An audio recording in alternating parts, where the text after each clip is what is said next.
Sports on Tap Detroit, brought to you by the Realtors of the Joe Wright Group, Jason Stiltner of Flagstar Bank, Aldman Entertainment. Good evening, ladies and gentlemen. I need all of you to stop what you're doing and listen. We are tonight's entertainment. We're here to fuck shit up. Sports the way it should be. Nothing sugar-coated, with loaded with all the information you wanted. From legends to prospects, nothing's off limits. Chris and Joe be taking on all topics with no stopping. They keep it rolling and going and ball hopping at a rate that's hard stopping with news and straw dropping. They're getting it in. Sports Center competition, man, they in it to win. This ain't a fluke, from Carolina to Duke, from MSU to Michigan. You'll know if you listening, if you ain't, you missing it. All the excitement, they shock like a thundercloud and ride with lightning. Get it together, you know ain't nobody better. Bring heat than cold weather. You better put on a sweater, you better just let it go when all coming attack. Sit back, relax, let's tell them it's on tap. We'll do it live. Fuck it.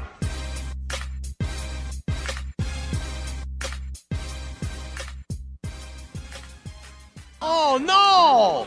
We suck again! Welcome to episode 124 of Sports on Tap Detroit, alongside Joe Waddell and Frank Giagata. I'm Chris Scott. Fellas, how are we? I'm good. Yeah. How are you? I'm doing all right. Frank? I'm here. He's here. Okay. I still have a pulse, unlike somebody else. Well, unlike a team. That was Well, I mean, MSU on Saturday night did their thing, and then on Sunday, the Lions said, "Hold my beer." I tried to tell you guys last week that fucking MSU game was going to be atrocious. Yeah, I didn't see that beat. No, I did not see that ass kicking. And I understood your guys' logic behind what you were saying because it was a rivalry game. Yeah. But you and I were talking about it right before we went on last week, Joe. Like, even the local radio station came out and said, you have one team who literally can't get a first down. Mm-hmm. What do you expect? Like, you have a national championship favorite at this point versus a team who can't get a first down.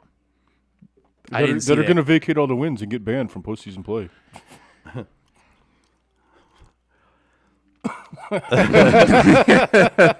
I mean, is it being said? Yeah. I mean, it could happen. I don't see it happening. I don't see it happening either. It could. It could. The fucking sun could fall out of the sky tomorrow, too. Like, I could hook up with Selma Hayek at some point, you know. I mean, that's less of a could. But it could. I really think that one's on the list of can'ts. So you're saying there's a chance. So you're No, telling we're me not. There's not a chance, man. It's not a chance. But yeah, I hear all this stuff, and again, it's just, to me, it's just the NCAA, you know, with their panties in a bunch over Harbaugh. And frankly, they're going after Michigan, and I get it. It's but if you're going to go after Michigan, go after every other program, because I guarantee you every other program does the same thing. Coaches are even coming out saying every program does this. Oh, absolutely. Like what Matt Rule said, I agree with 1,000,000% with what he said. He goes, it's so antiquated. Like why in college football, why are we doing this? The NFL doesn't do this. High school doesn't do this. Why are we doing this? And frankly, I seem to think if you even watch the game on television and you can somehow pick up their signs and what they're doing, how is that any different? That's I told my brother today. I said, honestly, I could probably watch a game and pick up on at least close to a dozen signs. I'm not saying I'd have them locked in. I'm not saying, that I'm an expert by any means, but I could probably pick up on at least a dozen, if not a half dozen, if not a full dozen, right, by the end of watching a game on TV. Well, and the thing of it is with this is it's they're going after Harbaugh because he's been a thorn in their side. Mm-hmm. They're going after Harbaugh because he basically rubbed the last one in their face. With they wanted a 4-game, then they went with a 3-game and said, "Oh, we're going to do a 3-game, but he's also going to coach during the week. The only time he's not going to be there is on Saturday for those 3 weeks." And that did nothing to that program, anyways. No, but like, I think it's an antiquated rule. And by the way, Jeremy listening said, and you tuned in this week early. Appreciate it, buddy. Yeah. He said, only if they prove it. Well, at this point, they kind of have proven it. But the thing of it is, with this is, a rule is a rule, right? Mm-hmm. If the speed limit is 40 and I'm driving 70, right? Now I can think that speed limit should be higher. Chris Olave? And then your name is Chris Olave. Like Chris Olave. that was 70 and a 30, right? Right. Okay, so I'm driving in 30-mile-an-hour speed limit zone, right? I don't think that's the right speed limit. I'm going to go 70. Well, Right. I still might get pulled over. I still might get arrested. Just because I don't agree with that law or that Right. rule doesn't make it mean you can just break it and be done with it. So there's rules in place, and you can't break them, or you shouldn't. But with that said, it is an antiquated rule, and it's a stupid fucking rule. But if you're Jim Harbaugh, stop giving them reasons to come after you. And I know this wasn't necessarily, and I know this wasn't necessarily his doing from what they're saying right now. But I mean, you can't tell me him as the head football coach didn't have some knowledge of what was going on. He knew. Right. So I don't know what's going to happen at this point. Do I think it's a huge deal? I mean, maybe I would think it was a bigger deal if it was OSU or something like that, but I'm trying to look at it realistically and go, no, I still think it's a dumb fucking rule. Like You both know. I would sit here and trash them if this shit was a one of a kind type Right. of issue. Right. Everybody does it. It's called scouting. Let's move the fuck on. Like that's my feelings on They're it. coming after him because of the way it was done, is what they're doing. And they're finding a way to go after him again. And because you're a he's- contender. Well, and because he's Jim Harbaugh, and he's a weird, quirky dude. I can't stand him. The NCAA definitely can't fucking stand him, and that's why they're going after him right now. It's like That's it. It's like they're going after him like they went after Miami in like the 80s and 90s. And even to the 2000s. I mean, they're hell bent on getting him. Oh, and they are. I'm going to tell you right now, the writing's on the wall for him to not be there. Be here next year. If he's here next year, I'll be shocked. I will be 100% shocked, because if he's here next year, he's going to be serving a suspension, because the NCAA, they're going to try to suspend him. Absolutely. And And he won't do that. And he'll be gone. There's rumors that they were working on a contract extension, but that's been paused now because of this. I don't necessarily know if that's true or not, but I had heard the same thing. Even before this, my thoughts were there's no way he's back next year. No, he's making this run. Yeah. He's going to try to win the Natty, and he's gone. and then he's gone. And that's going to be it. Because for he doesn't him. want to deal with this shit anymore. And that But I mean, Chicago part of it, job. he doesn't want to deal with the shit. But part of it he brings on himself too, man. He does. You bring some of the shit on yourself. He man. does, You but- can't cry when you're the one that True. brings the bullshit on yourself. True, but I just look at the way that college football has changed since he came back, and it's kind of like, well, since it's changed so much, especially with NIL and these schools literally paying kids to come just visit them. Like, what are we doing here? Right. You know, like, come on, you can't just be selective in what you choose to enforce. No, and I agree with that. Just because to the extent- you want to have a temper tantrum because you hate Jim Harbaugh, Right. But again, a rule is a rule. My thought is, what do we need the NCAA around for anyway? I've been saying this I've been banging the drum for years. And way longer than I have, but in recent years, I've been saying it, like, talk about antiquated. The NCAA is incredibly antiquated. Like, not just the rules right now, some of the rules right now, but the NCAA in general is antiquated. Like if all these schools just wanted to say, just give a big middle finger to the NCAA, they absolutely could. Absolutely. And just say, you know what? We're done with you. Fuck you. We're going to do our own thing. Yep. What are you going to do about it? Yep. Nothing. Nothing. Absolutely nothing. Well, and so I will tell you, there's a guy that works for us who is in the Michigan State Hall of Fame, played for Michigan State, and he flat out said, "This is stupid," and pretty much every team does this. And I know there's going to be some blowhards on local radio saying, "Oh, if you're claiming every team does this, and you're just a Michigan backer, and you're just a Walmart Wolverine, and you're just this and that."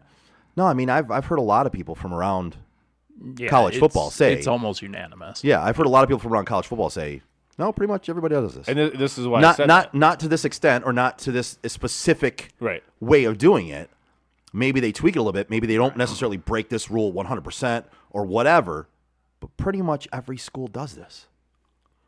And that's why I said, if you're going to go after Michigan, look into these other programs. Oh, they won't. Of course they won't. Of course, because it's only Michigan that's doing this. Come on, let's be realistic. It's like when these players were clearly getting paid before NIL. Clearly, Yeah, but they only went after certain schools. They Yeah. went after Ohio State. And don't get me wrong, I'm glad to see them go down. But what you got them for? It was ridiculous. I mean, it was absurd. You what could they have got gotten before. every single Yes. fucking college for that. Absolutely. Like every one of them. It's again, with this new day and age, like, just enough. You know, Yeah. You guys wanted it to be the Wild Wild West. That's what it is now. It's really professional sports now. Yep. You know what it is? My other thing is let's stop making a big deal about this before we know exactly what's going on. Why don't we wait until the end of the investigation to make some sort of announcement? We're sitting here talking about what potentially could have happened. Yes. Or we could wait 6 weeks and talk about what actually happened. And then that way we save ourselves from either looking completely stupid if he did break some rule, or we're just not bitching about nothing. Like, it's a fairly simple concept. If somebody's guilty, let's trash them. If they're not, shut the fuck up. Well, at this point, they're guilty of something as far as that weird rule goes, right? So one of I their understand the videotaping side of it, Right. and there's more to that rule than just Right. investigating signs. But there's got to be a line that goes between scouting and whatever's illegal. That's what we need clearly defined at this point. right. Yeah, I mean, we'll find out. Frank, I agree with you on this. It needed to be talked about, obviously, because it's a thing right now. But yeah. maybe take it down a notch Well, until right. actually like everything comes out. Well, I don't think any one of us are worked up over. Oh no, I wasn't talking certainly about not. us. Yeah. No, it's just because I mean, it's been all over the place, and I wasn't even sure we were going to talk about it today. But I I mean, didn't think we would. really, what we're saying is we're just something led right into it. I don't know how, It was but just like- Me saying something about not having a pulse for Michigan State, and then we kind of Yeah, took kinda off with dovetailed into Michigan that. and then got into that. yeah. But Lady Friend Sappy, Nylander scored. That's her boy. Oh, okay. She loves Steamin' Willie. Okay. So He shoots, he scores. he shoots, he scores. Let's move on to a team that didn't exactly score this weekend. Another team that didn't have a pulse, Frank's Detroit Lions. they scored. If you look at the camera view right in front of Frank, there is a Detroit Lions helmet, and I believe that helmet saw more hitting I think so. than the Lions. The Red Wings did. scored the same amount of goals as the Lions put up points on Sunday. Yeah. Can confirm though they would not have blitzed them. And then, No pressure whatsoever. I want one of you two to take this one first because I'm anxious to hear what you two have to say about this game because I guarantee my take is different than both of yours. So I want Frank to handle this first for sure. Yeah. I mean, I'll start with the obvious part, and that is that you proved everybody in the country wrong. Everybody was talking about how great they were. You want to know who they proved right though? You. No, you. No, not me. You. Right. Because the last 3 games before that, you said the defense is not good enough. Yeah, they look good against bad teams. They made like 3 good plays, but they've been getting eaten up. They've left people wide open. You were saying that for 3 solid weeks. And this game against a good team proved you right. And I can't sit here and say that you weren't missing pieces on defense because you were missing Jerry Jacobs.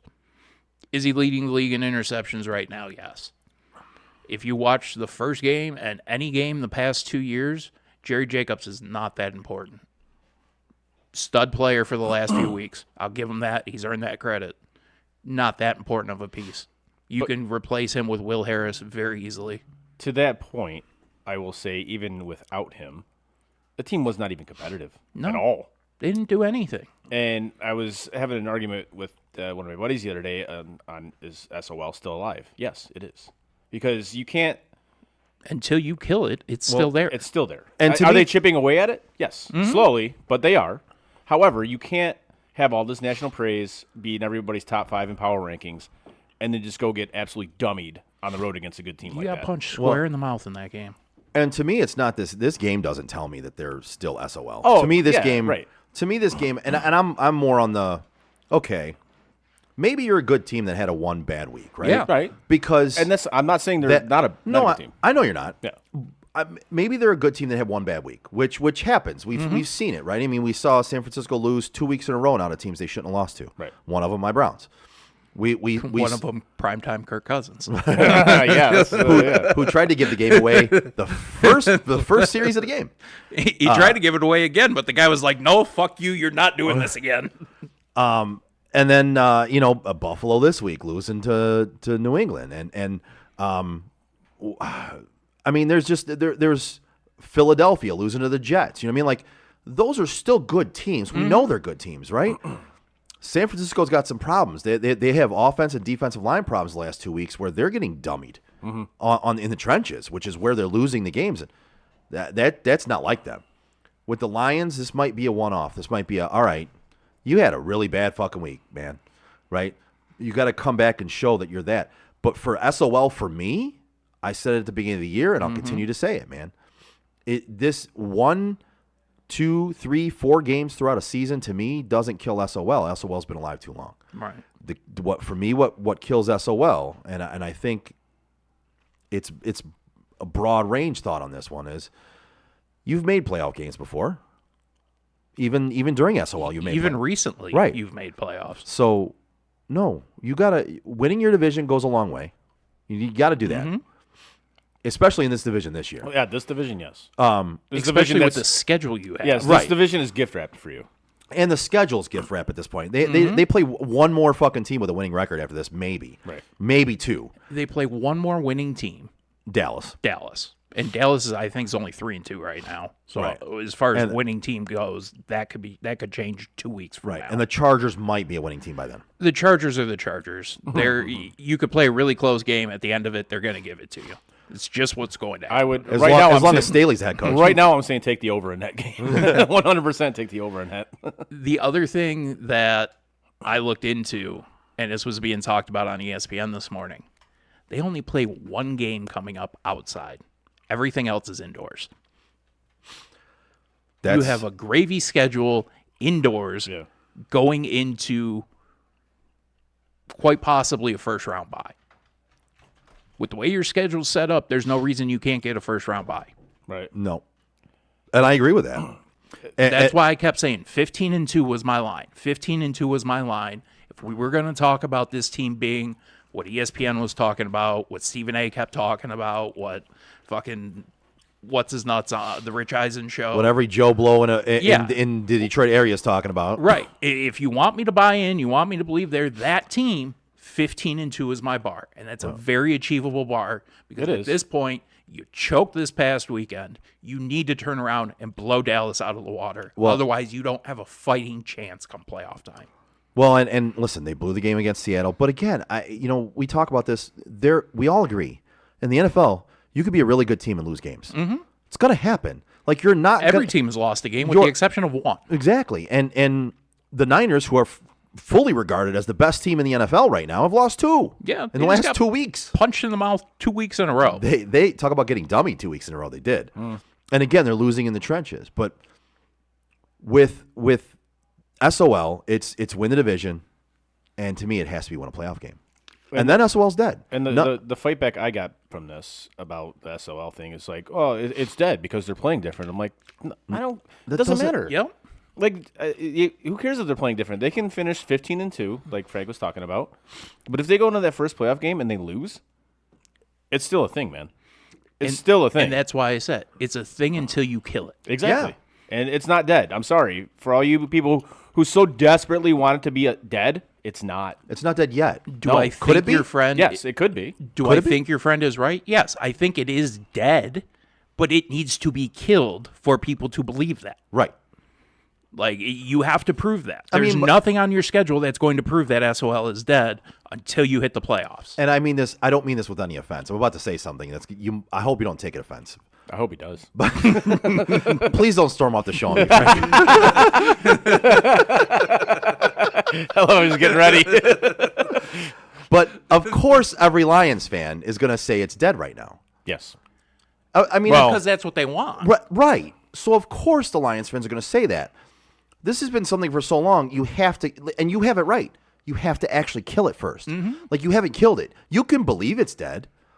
You can try to convince yourself it's dead. Right. But you have to actually kill it. And by killing it, what's the biggest thing that's haunted this team for years? You haven't won a playoff game. You have to win a playoff game, man. That kills it. And the two of you know this better than anybody because it's discussing the two of you. I give you both so much shit about hating on the Lions, regardless of the fact that I don't actually think you're haters. But No, we're you guys, but no, you for sure. You absolutely. Joe tries to defend his haterism with logic. Tries. But either way, if I'm sitting here defending SOL still being alive, it's probably still alive. Because I will be the first person to tell everyone it's dead when it dies. I'll be sitting here on this show when it dies, and I will tell you it's dead. Well, you'll be sitting here on the show as long as we don't get into another debate about who's for real. Well, we're going to get And into then- the Jaguars, and and then that's all going to go to shit. But but yeah, I mean, it's to me, it's got to be a playoff game win, Oh, for sure. and then I will sit on this show and tell you it's and dead. that's the thing, is if I can sit on this show and say it's dead, and nobody argues that point, you know it's dead. Right. I won't argue it because I'm with Joe on this one. I think you have to win a playoff game for it to be for it to be killed. And do I think that possibility is there this year? I do. Oh, absolutely. I do think it's there this year. I do think it's possible for them to kill off SOL this year. It is. I mean, for all the disappointing seasons they've had, and God knows there's been countless seasons like that. If they do make the playoffs this year, which they will, Yes. and They'll make the playoffs. and fail to win a playoff game, this will be the most disappointing season.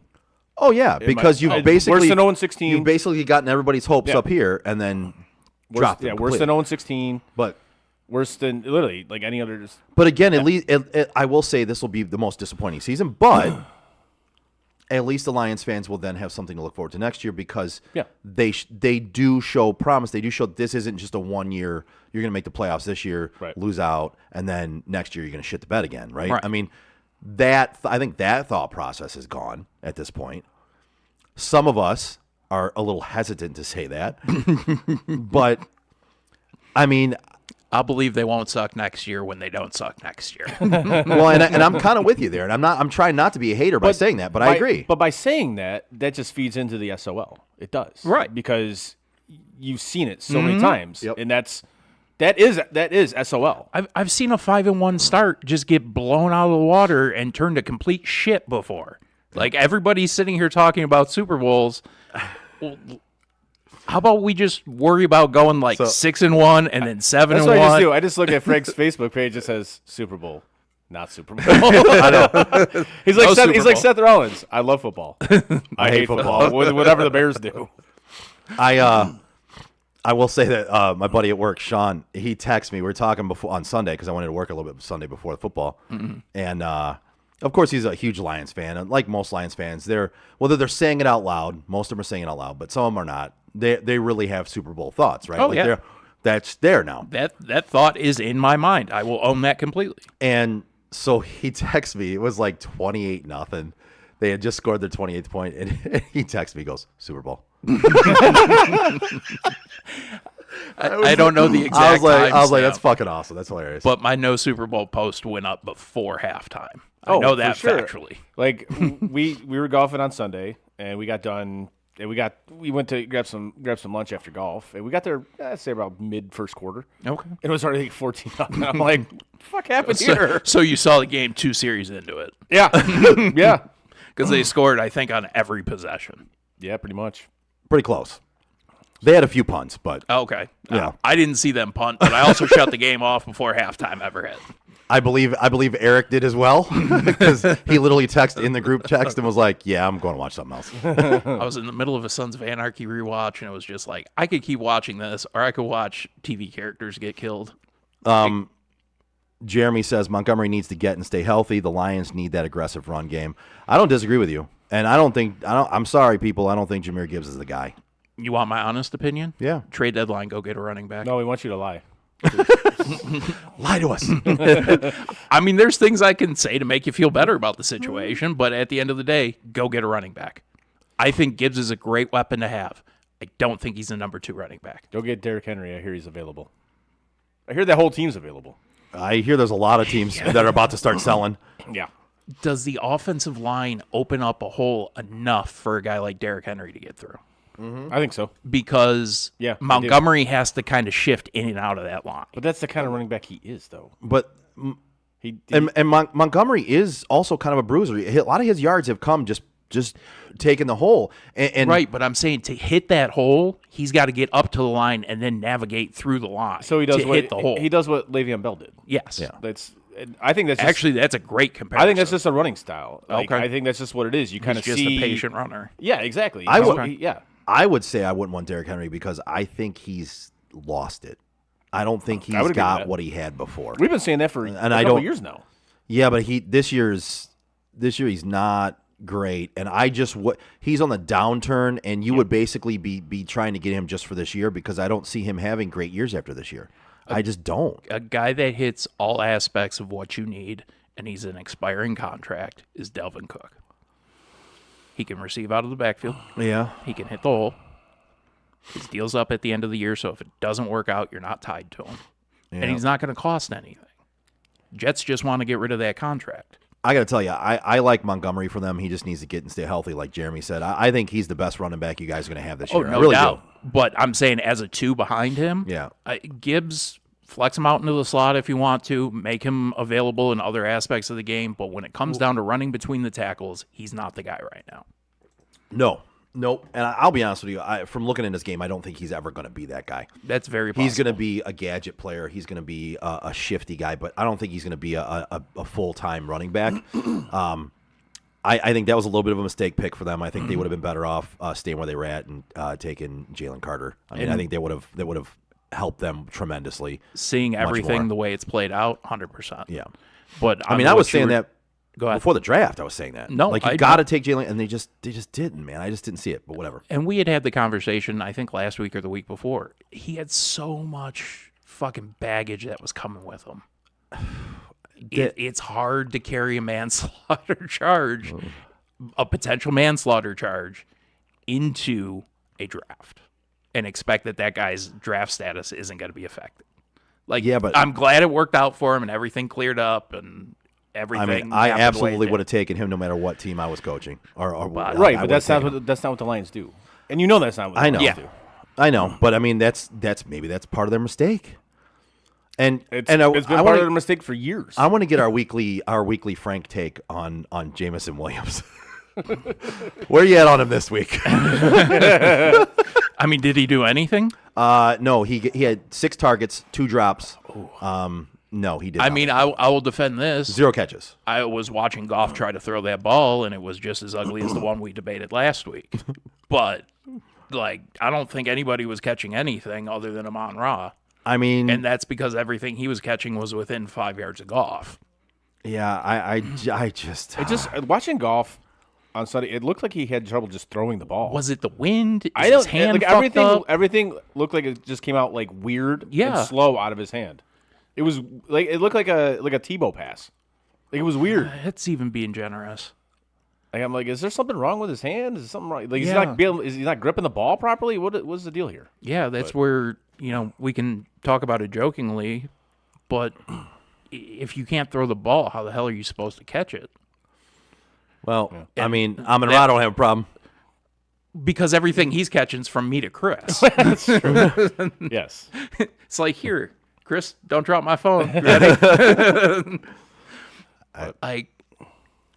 I mean, at this point, 6 targets, 2 drops, no catches.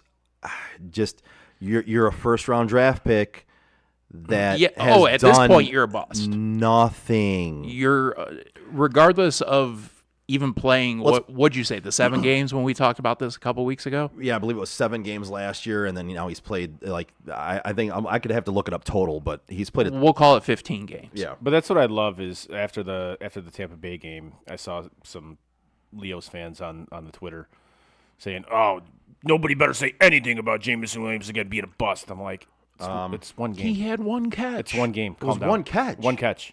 It Like, wasn't even really? one game; it was one catch. Really? That's not how this works. Like when you have a sample size, and yes, it's not a huge sample size, but with the sample size that we do have, he's a bust. Yeah. I'm sorry, he's a fucking bust. It's simple as that. And I know you clowns don't want to hear it, but as of right now, he's a bust. It's the same city that was telling you after 2 weeks that Charles Rogers was a bust, and guys like Mike Williams and Roy Williams or whatever. You don't need 15 games to see what somebody's going to do. Yeah. Is he a nice piece? Sure. Is he going to be a great downfield threat? No. Right.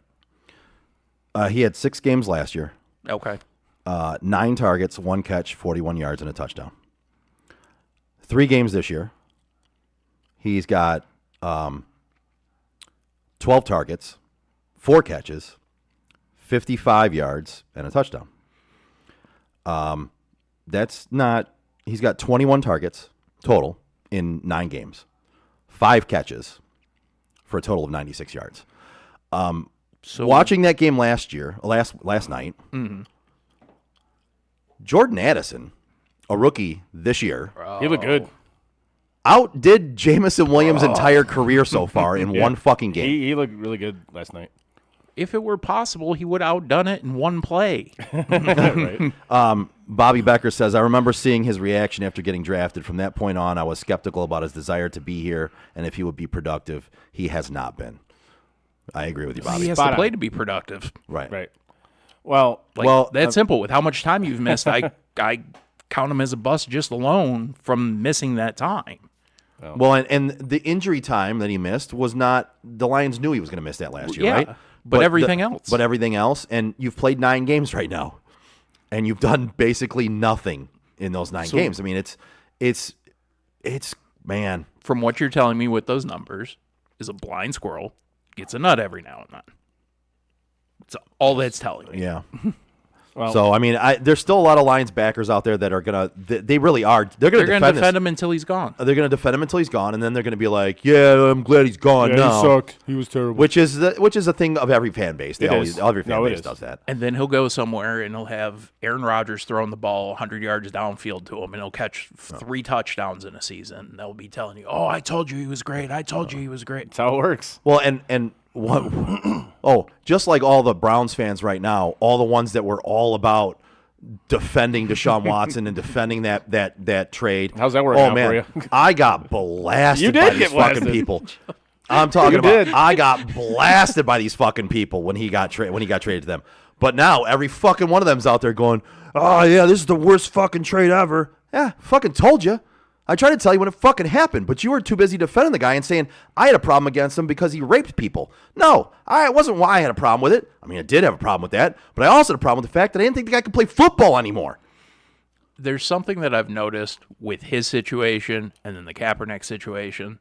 When a quarterback goes out of the game for a longer than a season, very rarely do they come back and be anything close to what they used to be. Well, yeah, because the game changes that much. It just does. And I am telling you, the fans that were backing this guy for a couple years now, they were, oh man, like this was their Jesus Christ. Oh, And if absolutely. you And were they were- getting the guy that you got the rookie year, I would be sitting here telling you, yeah, you got him. They defended this guy like he was Jesus Christ. Like, I'm talking like if they could have like stabbed people over the fact that they said bad things about this guy, they would have. Now, all those people, Nope. their tune has changed completely. Because you've accomplished more with a backup quarterback than you have with the $235 million guarantee contract. I just love seeing people have to eat their words and turn back on what they think they know and what they really don't know. You know what I mean? Yeah. Speaking of that, we'll move on from the Lions here in just 1 second, but I do have to take one shot at some Lions fans. That's fine. I just have to. Some Lions fans, not you, Frankie. I thought there was no way Lamar Jackson was going to beat you guys by throwing the football. I thought there was no way you were going to lose any other games this year. I thought there was no way the Lions were going to lose. They weren't going to lose anymore. They just weren't going to lose. They were the best team in the league. They weren't going to lose another game. I don't see any. This is Lions fans. I don't see anybody else on their schedule beating them. Dallas sucks. Chargers aren't anything. Baltimore's they're not really good. Lamar can't beat us with his arm. We're going to take his running game away from him. Where are you at today? You still feel that way? Bring it down a notch, folks. You have a good football team. Let's reel it in a notch. Let's Blowing your load too early. Let's bring that in a fucking notch, guys. You do have a good football team. There's no doubt about it. How good is yet to be determined. But let's reel in the nobody else is going to beat this team. They're going to just run through the rest of the league, and the Super Bowl's a lock, and there's no way teams can beat them. No, come on, man. You just saw the team beat you that you said they weren't going to beat you the exact way they fucking beat you. Mm-hmm. Lamar beat you with his arm. He was basically Lamar Brady out there. And one more thing that I will say before we do get So off I just the had topic, to get those shots in. I'm sorry. and I know this isn't going to happen, so before I get into it, I will state that I am well aware this isn't going to happen. I can't wait for this one. But I told you after week 2, Yeah. there was one guy who was going on the hot seat. And after what happened this past week, if they weren't a winning team, I would fire Aaron Glenn. Yep. I mean, you've been on his case all year. I'm not saying that he's bad DC. He can do things well. Yeah. But when it comes to cooking up pressures, when it comes to getting Hutch in a position to actually be able to do something, this guy, he doesn't have any creativity. He runs the most basic fucking defense. Yeah. If you're going to be a championship team, you need somebody to take your defense to the next level. And he's done everything he can do with it. Yeah. Yeah. That's I don't know, man. That's why I it say didn't they're look never good. going to fire him. But No, it didn't look good, and it hasn't looked good for a couple games, and you called it out. Bobby says Alex Smith almost died and came back, but that's an anomaly. That is true. Mm-hmm. Bobby says, as a Lions fan, I predicted 11-6. I still stand by that. Wouldn't be shocked if they went 10-7. Super Bowl bound, right, Frank? Sure, Bobby. Yeah. Well, we've talked about busts, right? Well, we've talked about a lot of things throughout. Like we talked a We lot have. about the Lions this week in this game. Talked a lot about busts, but you know who isn't a bust? Yeah, Jason Stiltner from Flagstar Bank. That's right. If you're a homeowner or looking to be a first-time home buyer, give Jason Stiltner, Senior Loan Officer at Flagstar Bank, a call today at 248-752-3631. Jason has great mortgage programs for first-time home buyers, including down payment assistance options and excellent interest rates. Again, give my guy Jason Stiltner from Flagstar Bank a call today at 248-752-3631 and get the excellent service you deserve. Flagstar Bank, equal housing lender, member FDIC, NMLS number 27546. Let's go, Buffalo. Let's go, Buffalo. Let's go, Buffalo. Yes. Sorry, I had to. You want to talk about that game? Do we have? I have are you going to say? Do we have to? no, I have simple thoughts on this. Ken Dorsey needs to go as their OC. That dude's awful. I don't know. I don't understand how you can wipe the floor with the Dolphins and how they started the season, putting up points, and then the last 3 games you can't score. Really? How does that even happen? Somebody online had said it, and I couldn't agree with it more. Josh Allen plays just as good as whatever quarterback he's playing against. Well, in this case, Mac Jones played better. Mac Jones had a great game. He did. He outplayed Josh Allen flat out. He flat out did. But I mean, it's not about outplaying Josh Allen. Like that defense did not look good. No, it didn't. And yes, there's injuries, but next man up. Yep. Eric says Alicia loves that song. I know, man. It's one of the reasons why I played it, but also to get into Chris's grill a little bit with Buffalo. And it's a great song. Yeah. Yes. Let's go Buffalo. But you're catchy Frank, tune. you're right. It's. I look at Josh Allen, and yes, do they ask him to do more than he should or needs to do? Yeah, they do. But if you're gonna consider him elite, which he's not, stop with the elite nonsense. Yeah, he's not. As much as I would love to, I wanted to be able to say Josh Allen was He's elite. not elite, He's not. and he can't do what they're asking him to do. No. He can't. Your running game sucks.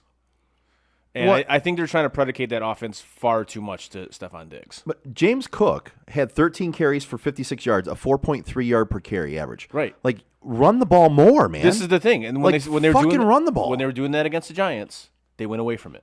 They were getting chunk yardage, and they went away from it because they're trying to predicate this offense too much to Stephon Diggs.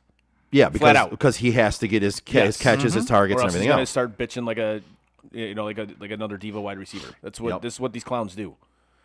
If Dorsey or Josh Allen had any stones at all, I'd be like, look, motherfucker, this is how we're getting the job done. If you're not getting your touches, tough shit. Yeah. You know what? Go somewhere else then. Right. You know, We're trying to win a Super Bowl. we're not trying to. If this is the best way for us to get to where we want to go, then that's the way we're going to do it. Now, yes, are there going to be some games that you're going to get a ton of targets? Right. Yes, there is. But we can't do this every week because if every team knows that's what we're going to do, then what's the point of it? It's not going to work. Well, and if you look at it right now, it's clearly not working. It's not.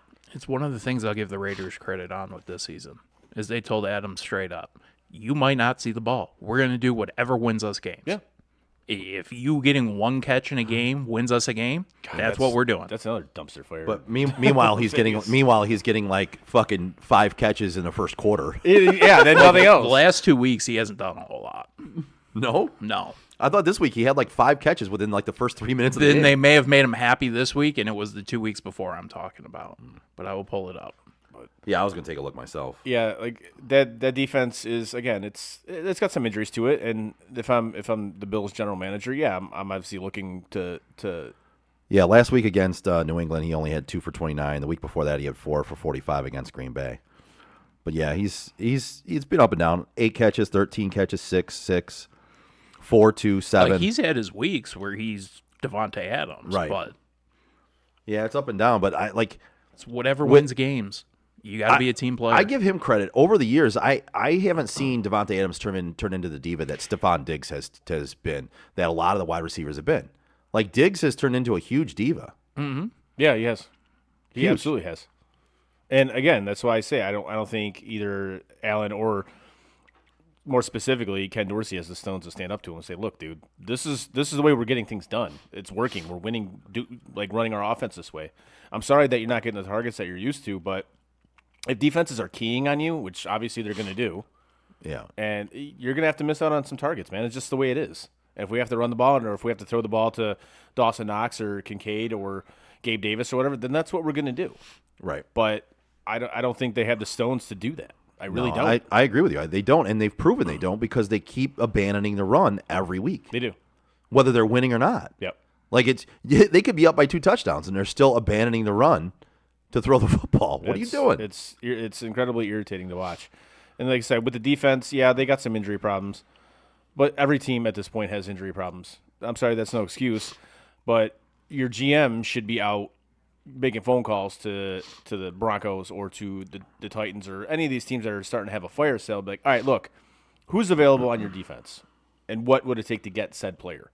Like the Eagles just did this. They Yeah. made a trade with the Titans. That's gonna help their defense out. Like I like teams that are, more proactive than reactive, Yep. If you need a guy in your defense, whether it be a middle linebacker, because without Matt Milano, your middle of that field is wide fucking open. Yeah. It's horrendous. If you need to go out and find a middle linebacker, even a serviceable one, do it. You say this is your Super Bowl window and you got the team to win it all. And if that defense was healthy, yeah, I think they did have the tools to win the whole thing. I do. Because I think that defense was good enough healthy. It was a good enough defense to win a Super Bowl. Right. But now your defense is incredibly banged up. 2 of your best players are out for the season. What are you doing to help this situation? You're not doing anything. What's your remedy? What's your remedy? Sit there and just hope the next guy up is as good? No, you clearly see that's not going to happen. So how about you be, well, at this point now you're going to be reactive, but at least do something to help this team out. But I don't know. Yeah, I don't know. I think they might be in trouble a little Yeah, bit. because I mean they got the Bucks this week on Thursday night, and then next they go to Cincinnati on Sunday night. They're going to get dump trucked against Cincinnati. I mean, it's Cincinnati's looking much better in recent weeks. Cincinnati I on mean, a Sunday night? They just had a bye. They're going to be coming off a bye this week. I mean, I don't like that matchup. Yeah, I would be worried, really, honestly, unless they fix things and right things. But, I mean, I guess this is the way of the NFL this year because we see a lot of teams that have a lot of flaws. Yes. Now, I want to stay in that division, and I want to talk about the Dolphins. Are the Dolphins somewhat fraudulent? I think fraudulent's a bad way to put it. I think that defense hurts them. Are they overrated? Yes. I don't think so. Okay. And I you- think you they think they are? Yeah. And you think they're not? Yeah. Go. I think they have everything that it takes to be a Super Bowl contender. They're up there with the teams that are a Super Bowl contender right now. I mean, the Philadelphia Eagles, who just beat them, just lost to the Jets, right? So, I mean, up-down scenario, you're going to have those games. Miami had one against Buffalo. They just had a not-so-great game against Philadelphia. In Philadelphia, I think their key is being able to keep home field advantage, and I've said it for a couple weeks now. If they can keep home field advantage, if they can win enough games to have home field advantage throughout the playoffs, they've got a solid shot at making the Super Bowl. They're fucked if But- they got to play in the cold weather. Yep. And I think you kind of saw a little bit of that. It wasn't cold, but it was still chilly. It was in Philly. I mean, it was not a great game from them. And if you can't get those guys, the track stars, running a track meet out there, you're gonna have some problems because that's what they built their team around is running a track meet out there, and that defense is not great. So if you can't run a track meet and beat teams by outscoring them, you're not gonna beat them. That's what you have to do as the Dolphins. That's what they've built their team around. Can they do it? They can. It's got to go pretty well for them the rest of the way to do it, but they can. Same way we're talking about the other teams like San Francisco. To me, I still regard them as the best team in the league, but they just lost 2 games to 2 teams they shouldn't have fucking lost to, one of them being Cleveland. I think we see a lot of teams this year with a lot of flaws, and the good ones at the top are no different than the other one. Like, even the good teams at the top this year have a lot of flaws. Yeah. Philly, San Fran, Miami, Buffalo, Kansas City. Even Kansas City has a ton of flaws this year. You're looking at them and you're like, all right. They don't have a receiver. They can be beat. Like, they're not the team that you looked at the last couple of years and were like, all right, well, that's Kansas City. You get lucky if you beat them. Like, explain to me how Kansas City makes one trade and brings back Mecole Hardman, not even a dominant name, just a guy, and instantly became so much better. I mean, they didn't, but he returned a kick for him that was a timely kick return, right? I mean, he's a guy that knows the system too, though. But they didn't have anybody making those plays. Right. Like, instantly, all of a sudden, this guy comes back. Now, granted, like you said, he knows the system. Right. And I don't remember if I had that conversation with you guys or if it was somebody else. But with the NFL trade deadline, I'm always very particular about who you get because you've got to bring them into a system and you have to know that these guys are going to pick up on this shit within a few weeks. Yep. Only reason I say they're overrated is they're inconsistent. If you were completely dominant all the way through, I would say, yeah, you are exactly what they're saying you are. You've lost a couple of games, it's not a big deal. But there's been a couple of games where I saw that they could have played a lot better than they did. My point would be name a team right now that hasn't had that happen. I'm not comfortable calling you a Super Bowl contender, though, if I know that you're not a powerhouse. Name the powerhouses. There isn't one. That's why I'm saying. But it's why I'm not saying anybody's a Super Bowl contender at the Right. same time. But in that case, they're in the Super Bowl contender list of the teams who are good, borderline great, but have flaws. Because to me, right now this year, there's no teams that are standing out above the rest. No, there is no Right now. Tier 1 team. To me, there's just not. Like, everybody is... There's a bunch of teams at the top of that Tier 2 right now. Yeah. But there's nobody who's a clear number 1 powerhouse team in the NFL. There's been a lot of flaws in a lot of teams that we didn't think were going to have flaws this year. And you're seeing them on a weekly basis. No, I will say Cleveland's defense, if they had an offense to match it, that's a powerhouse. Same with New York. If the Jets had an offense to match that defense, that's a powerhouse. You know what would be great if the Browns could go back in time and not trade away their entire future for a $230 million quarterback who has a bunch of rape charges and sexual harassment charges against him, And apparently gets injured all the time. and apparently who just lays on the field as if he's wanting a massage Yeah, that's right. after he gets knocked down, and who when he gets hurt and gets cleared to go back in the game, Doesn't want to. either he decides not to go back in the game or the coaching staff just doesn't believe in him enough to put him back in the game. And by the way, fire Kevin Stefanski. Now I'm done. Thanks. But like I told you on Sunday, at least you're not a Broncos fan. Yeah, but didn't they win this week too? Did they win? Yeah, he did. They beat Green Bay. Oh, They did well, beat Green Bay, yes. congratulations. Yes, they did. Now, I want to go back to that Dolphins-Eagles game because this is Yep. something. And again, I hate that we have to talk about this every fucking week. But this one is egregious. How on earth is there an NFL game where one team has 10 penalties and the other team has 0? Yeah. How does that even happen? Like, that is absurd that an NFL team can go a full game without committing one fucking penalty. Like, come on. So I wasn't about to do it because I kind of am a Miami backer at this point a little bit. Like, I like the team. I like Yeah. what they're doing. But no, you're right. That was a little absurd too. And the last play of the game where Raheem Mostert literally got drugged down to the ground, No. and then the guy ran in front of him and caught that interception. I'm looking at that going, What the fuck? Exactly. Like he got drugged. Like I don't I don't have anything for either of these teams. He So I had- couldn't care less. right. But it's like, dude, I mean, 10-0. I like Miami more than I do Philadelphia, but I even like Philadelphia too, right? I mean, last year we were talking about. I'm a Jalen Hurts fan. I like the Kelly Green jerseys. That's about it. I like those, but I'm a Jalen Hurts fan. I'm more of a fan of players than I am Fair. teams anymore. Anyway, like the Browns, yes, but Right. I love certain players. Yeah. And if a player plays for a team, then I kind of back that team a little bit. Kind of like you do in baseball. You know what I mean? Like when your guys move on, you kind of back that team too. Yeah. I like both these So teams. you're like a LeBron fan. Yes, but I don't like LeBron. I hate LeBron. So don't say that in the same breath. But yes, in a way. Yes, but no. Yes, but but fuck no. Yes, but fuck no. Yes, but not even close. But like in this one, I was looking at it, and I wasn't backing a certain team in this game. I wanted to see a good game in this one, and that did stand out to me though. It was like, how does one team have 10 penalties against them in an entire game, and the other team has none?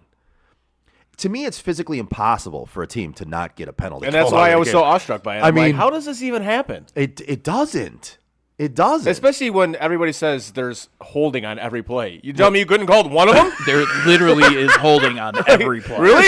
You couldn't call one of them? I mean, and there is Paul holding on almost every play, and I love the way you said it. You're like, really? Couldn't have called a single one? You could have just thrown a flag for the fuck of it because there was holding.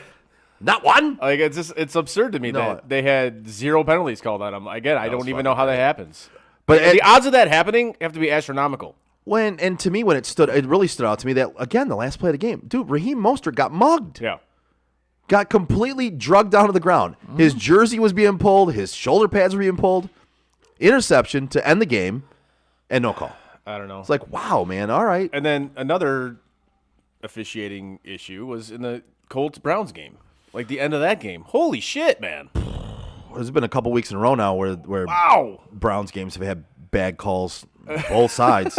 Like, come on. Been a couple years in a row where the entire NFL has had bad calls on both sides. I mean, I was watching been the about end of that 10 game. been about I'm 10 like, of them, what? actually. I'm watching the end of that game. I'm like, what? How is this a penalty? This is not a fucking penalty. Yeah, I don't know. I don't get it. Well, with that game, I just want to say that, Jesus, Myles Garrett single-handedly He's a won monster. that. He won that game for them He's a single-handedly. fucking monster. Now, you talk about the best defensive player in the game. We go Micah Parsons. T.J. yeah. Watt. I think right now it's Myles Garrett. I think it's Myles Garrett right now. It has to. I think it has right to at the be. moment, it's Myles Garrett. He's because- for sure the best edge rusher. He took that team on his back. He did. If it wasn't for him, they lose that game. He single-handedly won that game for them. He made the sack in the end zone that led to the touchdown. He blocked the kick that led to the return that eventually led to a touchdown. Like, the dude's all over the place. He's nuts. I mean, it's insane watching him play football right now. Yeah, it's especially it's kind of LT-ish. I'll say a little bit Yeah, ish. ish, like real ish. Is it real adjacent-ish? It's real. Is it's it real LT adjacent. It's LT adjacent. LT adjacent. He's LT Yeah. adjacent. Uh, Speaking of real adjacent, do we want to touch on that game at all? The New Orleans Jags game that was on Thursday at all? no, No. not even a little bit. No. No. Okay. Earlier, Frank said we would talk about Derek it. Carr went Derek Carr. It's simple as that. There you go. Yeah. I said we would talk about it later because I figured we were going to end up touching on just about every game Okay. anyways. All right. What other games do we want to get into before we move on? Want to talk about how Brandon Staley needs to be fired again still?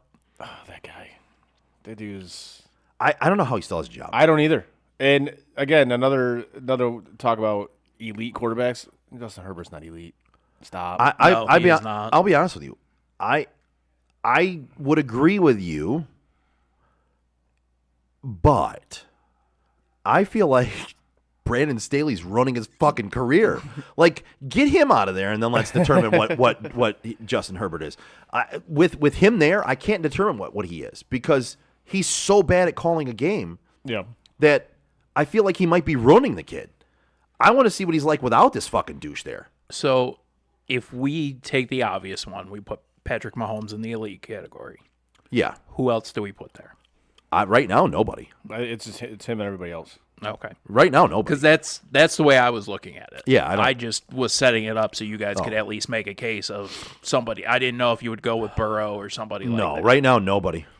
Yeah, that's as far as the league goes. He's the only one I see. Yep. There's no other quarterback that's in that category with Mahomes right now. Not a single one. There's a couple in the second tier, but actually I take it back. The second tier is probably a decent sized group, but it's because they're a distant second to Mahomes.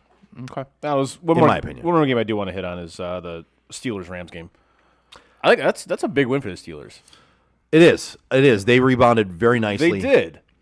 Traveled to LA, which we know is not necessarily a home game Against for LA, a decent Rams but team. Like, that's not a horrible They're, Rams team. they're not a horrible Rams No, that's team. actually pretty decent. Like, I'm not going to say bad. Like, they're a good team. Well, and to me, Matt Canada didn't lose that game for them this time, and Still wasn't happy. Well, but it just showed up. It just showed what happened when Deontay Johnson is back in that lineup too.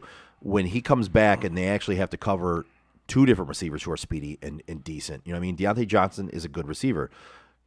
Pickens is a good receiver. Young, but good.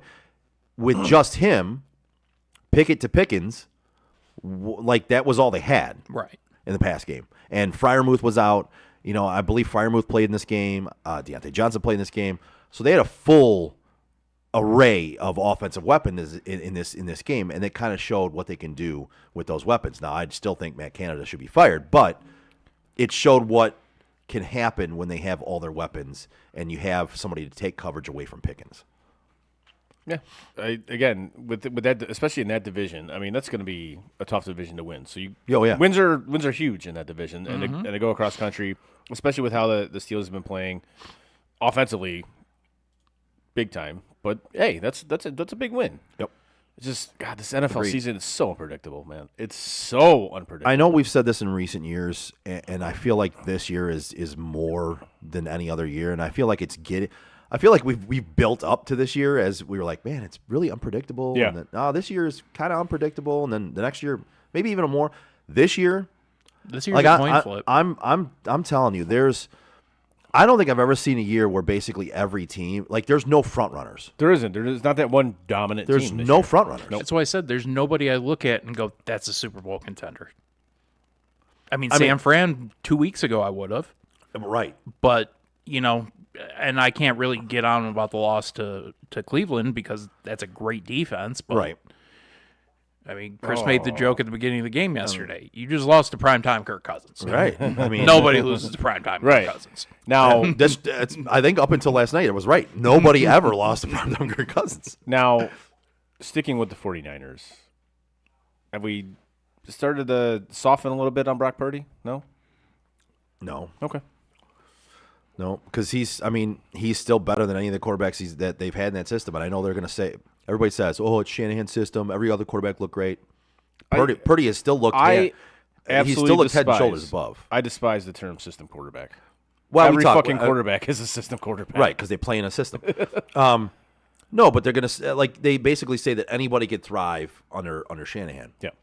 Well, yes. Now Jimmy G made it to a Super Bowl, but he didn't thrive. He didn't have the numbers that Purdy's been putting up. Right. He didn't have the win streaks that Purdy's been putting up.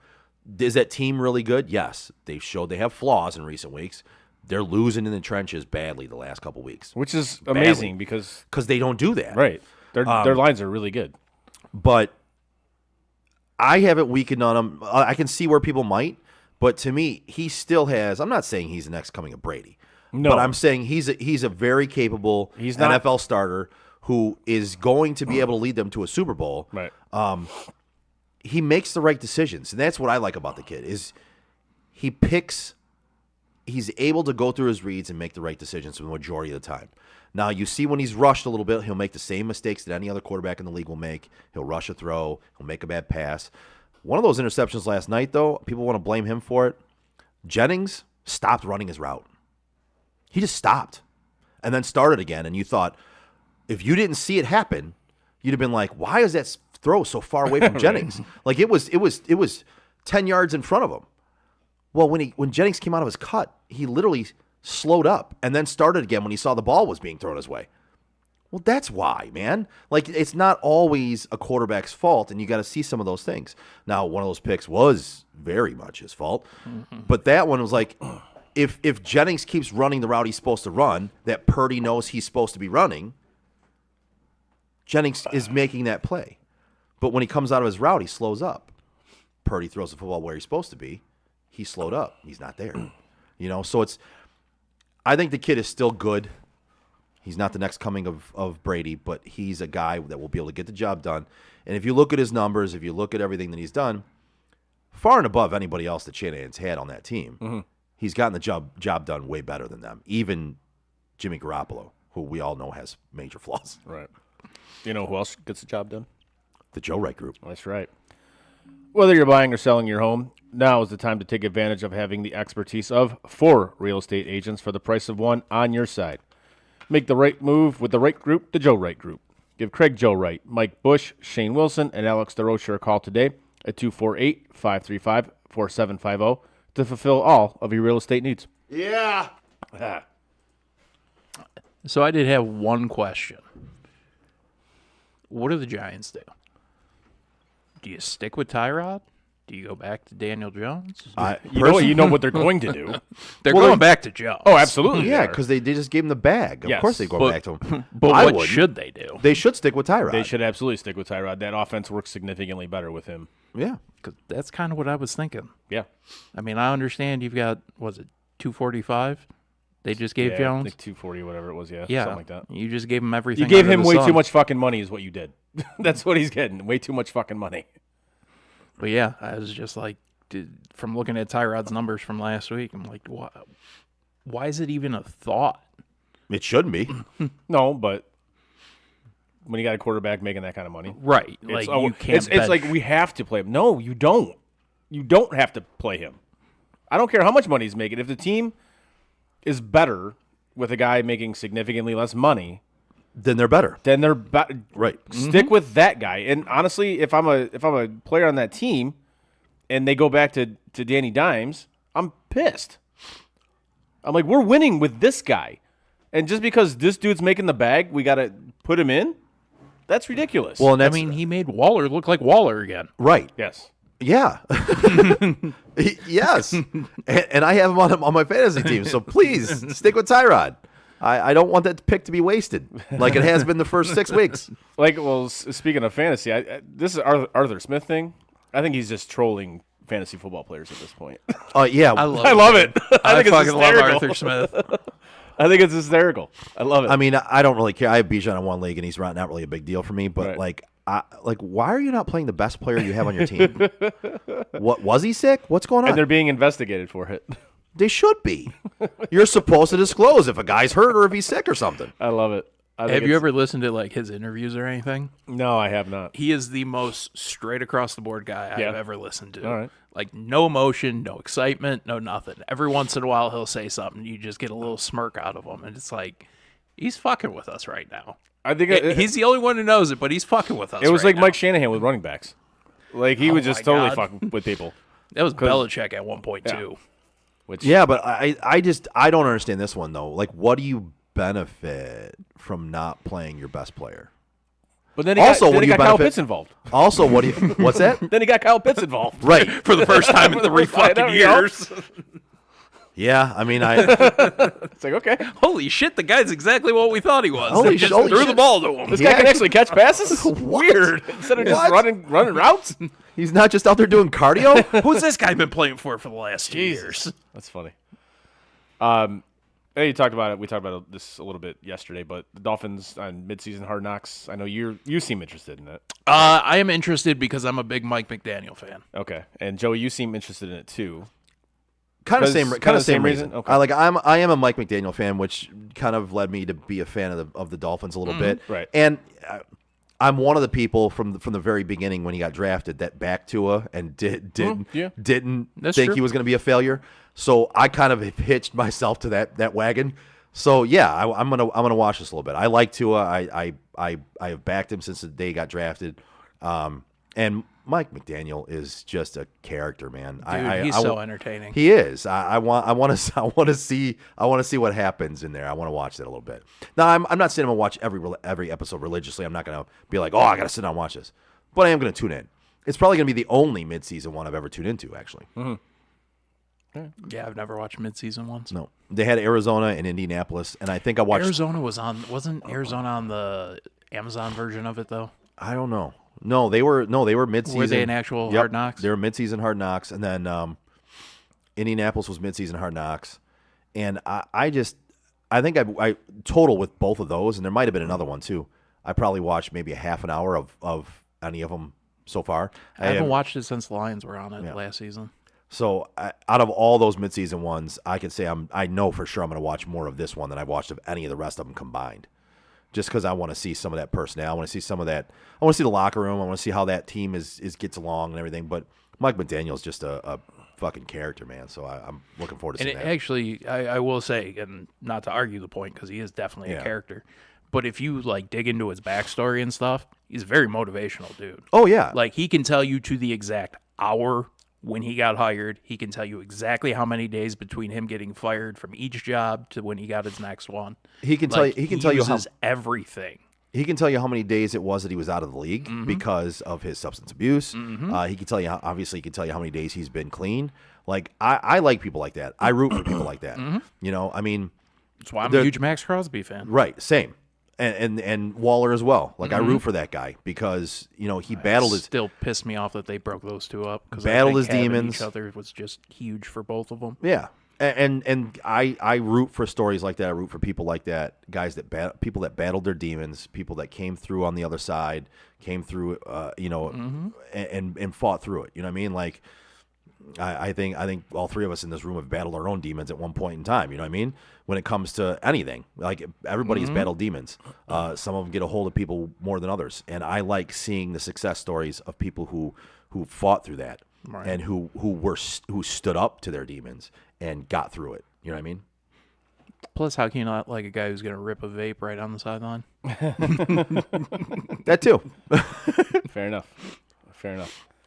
Now, I'm not going to watch it because, frankly, just these it just doesn't do anything for me anymore. I think it's kind of jumped the shark a little bit.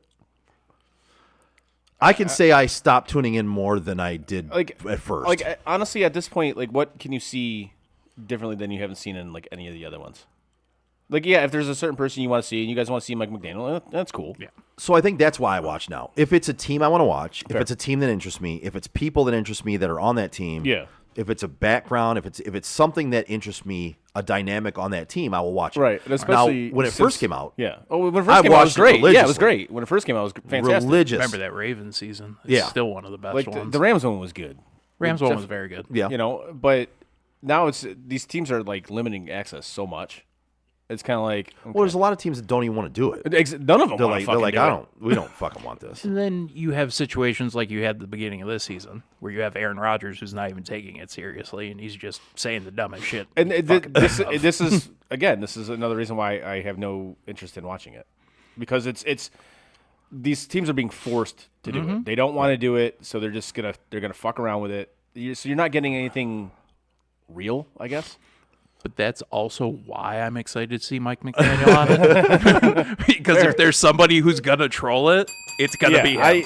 He'll definitely troll it. It's just, I don't know. Yes. I'm down to see the real personality, but I'm also down, if he wants to fuck around, I'm down to see him fuck around with it and see what he can do. But yeah, no, Chris, I actually agree with you in a sense that it has jumped the shark, because when it first came out, and it first was it was fantastic. I watched it religiously. Yeah, so did I. It was great. But yeah, now I just watch selectively to see the teams or the people I want to see. Right. Like even the Detroit one. Being in Detroit, I still didn't watch the whole thing. Right. Now I watched bits and pieces to see what I wanted to see. I think I watched 2 episodes of that one, of the Lions one. If you combine all of what I watched, it was probably 2 episodes. Fair. So I watched 30 minutes here, 20 minutes there. Right. I was like, okay, I've seen enough of this episode. I'll see the next one. But yeah, I don't tune in like I did religiously for the first few seasons of it, where I was like, all right, yeah, this gets me fired up for football season. I'm gonna watch every episode of this shit. I'm gonna see this. Right. Yeah, the Baltimore Ravens one for me was a good one. the pinnacle. Yeah, that was a one was fucking fantastic. awesome season. Yeah, that one was great. And you look at where you had Ray in his career and everything that had just gone on. So it was like you're getting all access to one of the hottest sports stories ever. And they had a rookie named Waddell. They did. I'm not arguing it. I'm laughing because it's one of those dumb things that I would get excited over too. So it's not that dumb, but it is kind of dumb at the end of the day. Yeah, it is. But I tuned in because I was like, yeah, I want to see if this rookie makes a team. He's got the same last name as I do. But the rest of that season was fucking awesome. Which is also why he's a Dolphins fan, because they have Odell. His name is Waddle. Different, totally different. Same thing. Slightly. It's the Totally same, different. but Same different. thing, but different. It's totally different, guys. I don't know if you know how English works, but it's totally different.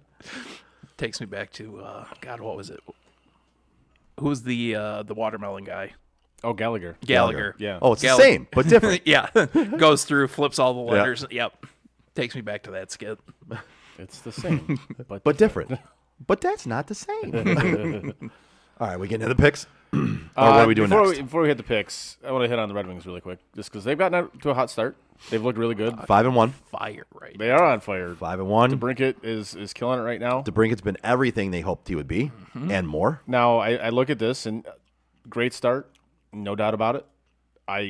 They're not keeping this up for an entire season. First of all, their defense isn't good enough to do it, and that goaltending at some point is going to be an issue. But it's good to see, and I no longer hate the Red Wings. I just dislike them. Yeah. Is that fair? Yeah, It's just because Stevie's running it, and obviously he's my. So you're favorite still athlete not of a all time. fan, but you're not a hater. I'm not a fan, no, but no, I'm not a hater. But not a hater. Yes, that is correct. So it's nice to see them getting off to a hot start. I think they're well coached. And frankly, I'll say it right now. I'll say it. I think they are going to make the playoffs this year. I do. I think they're going to get one of those wild card spots. I think they will as well. Based off of what I've seen so far, I like what I've seen so far. I believe DeBrincat's added even more to this team than we even thought he could. Yes, he's got great chemistry with Larkin. Yeah, and I know we all kind of thought he's the player that can add a decent amount to your team, right? He's going to score goals, but I think he's even exceeded that so far in the first 6 games. He has. He absolutely has. The only issue I have with this team moving forward is I do think they should have stuck with the rebuild a little bit longer and actually brought up some of the younger players instead of signing a bunch of free agents. And that's not Yzerman's fault. That was from up above. Say, hey, we got to get guys in here. Yeah. We gotta at least charge for the playoffs and make the playoffs, etc.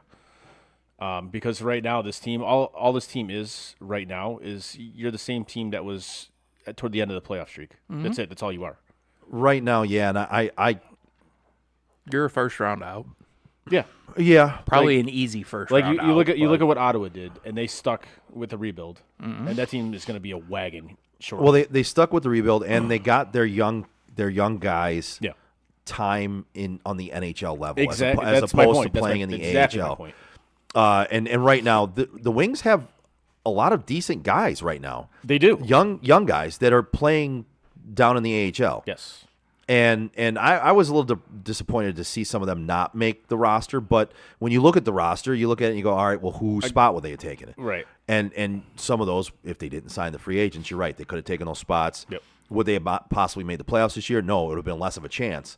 But then you're building that team and the roster with the young guys on the NHL roster as opposed to in the AHL. So But yeah. again, I don't believe that was Stevie's call. I really don't. I think that was up above. But Who would have made that call up above though? Oh, Chris, 100%. Really? You think Oh, so? yeah, absolutely. They had that building is what 7 years old now. 5 years old. It's 7 years old now. They've had one playoff series in there. One, and it was the Pistons. my understanding was that if Stevie was taking it over, Chris didn't have anything to do with anything. Okay. I'm not saying that was the case. I was saying that was what I was led to believe. Yeah, I think it's what we are all led to believe, truthfully. And Well, we whether were that- all led to believe that District Detroit was going to be built too when they built this fucking arena, right? Yeah, it's still coming in 2 years. Yes. It's been 2 years for 12 years, but it's coming in 2 years. So I don't believe a word that comes out of that dude's fucking mouth. Yeah, I don't know. I tend to believe this was Yzerman. I just don't think I think he did this trying to build the team and trying to make a winner, but I think he was short-sighted in the fact that he didn't realize he was going to do this to the young kids that he brought. Like I think he did it, and then all of a sudden now we've got some good young talent that is in the AHL, and it's kind of like, well, shit. Now we can't develop them because we got. Yeah. I think a We got move these fell guys. through. I think there was something that he was cooking, so he signed some free agents knowing that he was going to have some roster spots to fill. I think it's very And possible. then it fell through. Yeah, I think it's very possible. Could be. Yeah, I think this one is just a hindsight. Like, well, damn. All right, well now we got some really good young players that we can't get NHL time. But again, injuries happen, things happen. They'll get some time throughout the season. But yeah, I look at a guy like Edvinson, and I'm like, there's no logical excuse in the world why he is not in the NHL, much less on this specific team right now. Exactly. that's probably the major one that I would point to is like, man, that kid's being wasted in the Who AHL. was the guy last year that kind of came on? He was an AHL player. I can't think of his name. No, I can't. First think of name his was Steve. I can't think of. Started with a C. I can't remember his name. Anyways, same thing. He got dropped down to the AHL again. It's like the guy had 12 goals last year. It's not a great showing, but for a rookie, that's still pretty solid. I mean, like I was saying though, it's they're off to a good start. They're trending in the right direction. I just think this team, their ceiling right now is what you were toward the end of the playoff streak. I would agree with that. And that kind of sucks, but for a team that hasn't been to the playoffs in, 7-8 years? I think this would be 8, so yeah. Right. So you got to get back there, and it'll be good. Like, you can actually see what that building is like when it's actually allowed for a playoff game. Like, I've been in there plenty of times where it's been loud, and it's cool. It's not the Joe, No. but it's cool. It'll And never be for, the for a Joe. playoff game. You get some of that atmosphere in there. Okay, it's not going to be the Joe. You're correct, but that's the only way that people are going to take that place serious, because I don't take that place serious at all. But I think the only other place that could compete with like how loud the Joe could get is the United Center, and just from the way it's built. Oh, Bell Center, 100%. You think so? Bell Center, Montreal. Is it absolutely built up? Yeah. Like the United Center is, or is it built out? No, it's built up. Okay. And that's Yeah, why, the because Bell the Center. Joe was the same way. It was Like, built straight up. I actually was watching this thing on, I think it was on Instagram. They were talking to NHL players about the loudest buildings, and Bell they Center was were up almost there. to a man. They said Bell Center. Okay. Bell Center. But if it's built up, it's the same Right. thing. Exactly. So, and, maybe Little Caesars can get like that. That place can get pretty loud. I'll give that credit for that. But is it going to live up to United Center or Bell Center? Who knows? I think arenas are built differently when you have shared sports in there. Yeah. And They absolutely. I are. don't think they have the ability to get as loud. No, you're absolutely right on that, because you look at the United Center, obviously Bulls and Blackhawks, and the pizza box with the Wings and Pistons. They even did that with the Scotiabank with the Leafs and Raptors. That originally was built for the Raptors, Okay. so they had to modify it when the Leafs Right. left Maple Leaf Gardens, and now they're renovating Basically it. what they did in Brooklyn. Yeah, so basically they're renovating it in the summer apparently. Except didn't fuck it up completely. Right, and I was there last year. That arena fucking blows. It's terrible. In Brooklyn? No, in Toronto. Oh, in Toronto? Scotiabank's terrible. That rink sucks. I was at the old rink, but I have not been to Scotia. But anyways, so with that being said, you hit the picks? Yeah. All right. This segment is brought to you by the Joe Wright Group. It's time! So how did we do last week, Joe? The one thing I didn't have pulled up here. Hold on. My bad. My bad. So, yep. There we go. I'll answer this. Hey, Eric. I made it. You What's made up? it. What's up? Hey, Eric. What's up, boys? Hey, How you buddy. doing, man? So, all right, we're looking at last week's. Eric, you did not do very well last week. You had a 5-12-1 record. Yeah. You almost beat my 4-12 record, but you didn't. You avoided that. 5-12-1. He almost put up as many points as the Lions. Yeah, almost. Yeah, almost. Didn't get there. Second place, or second to last, was me, 7-10-1. Okay. Then Chris, 8-9-1. Damn it. And Frank, 10-7-1. Dude, look at you, buddy. Good job, man. A little pat on the back. Overall for the year, I'm in dead last. 51, 58, and 5. Then, I don't know, I'll do Frank's next. 35, 29, and 2. Eric, you're 58, 51, and 5. And Chris, you're 60, 49, and 5. Okay. I'm So- above 500. I'll take it. You're above I 500. was going to say, that's my goal. Everybody's above 500. Everybody's above 500, except for this guy. Except for Joe. Except for this guy. We're gonna try and turn that around this week. The only guy who probably bets these picks. Not at all. No, certainly not. That's a good thing. Not at all. Well, No, like I said last week, we pick on Tuesday, right? So my decisions change before Saturday and Sunday. Bro, So there anything are I times bet. my decisions change before I get home. That is true. Same. Sometimes I've given out my selection and later on been like, can I go back and change that? Damn it. all right, you boys ready? I think we're ready. All right, first up, we got, what do they call it? The world's largest outdoor cocktail party, but they had to change it because it's not PC to say cocktail party, apparently. Why is it the word cock or tail? Who knows? At this point, who the fuck knows? The Catalina wine mixer. It's the fucking Catalina wine mixer. There Yeah. you go. We got Georgia taking on Florida. Pow! Pow! Pow! Georgia is laying 14. Georgia's got who? Florida? Yes. Oh. Give me the dogs. Yeah, give me Georgia to cover. Give me the Gators. Ooh, all right. Eric's on the island, huh? All right. I am. All right. Next up, we have Duke taking on Louisville. Louisville's laying 4. Give me Duke. I'm going to take Louisville in this one. Give me Louisville to cover that spread. They're coming off. Give me Louisville. They're coming off a bye. They've had time to prepare. And Frank, you took Duke. Yes. The Dukies. All right. The Dookie Duke Devils. Yes. What the Duke? Next up, we got Oregon. Who'd you laying- take? I took. I'm sorry. I took Louisville. Oh, okay. So I'm on the island. I was like, wait a second. I didn't hear you say. And I you took take- Georgia against Florida as well. Okay. Next up, we got Oregon laying 6.5, taking on Utah. Give me Utah. I think Oregon probably wins this game, but I'm going to take Utah to cover the spread here. What was the spread again? Oregon's laying 6.5. I'm going to take Oregon. Frank, I'm with you. I'm also Yeah. taking Oregon. Joe, you said Yep. Utah. Yeah, give me the Utes. Eric, you going? I'm also taking the Ducks. Okay. That's right. The Ducks. Quack, quack, motherfucker. Quack, quack. Quack, quack, motherfucker. Quack, quack, quack, quack, Mr. Ducksworth. I did see one of the hockey companies released a hat that says Han Skate Shop. Oh, is that right? Oh, yeah. Nice.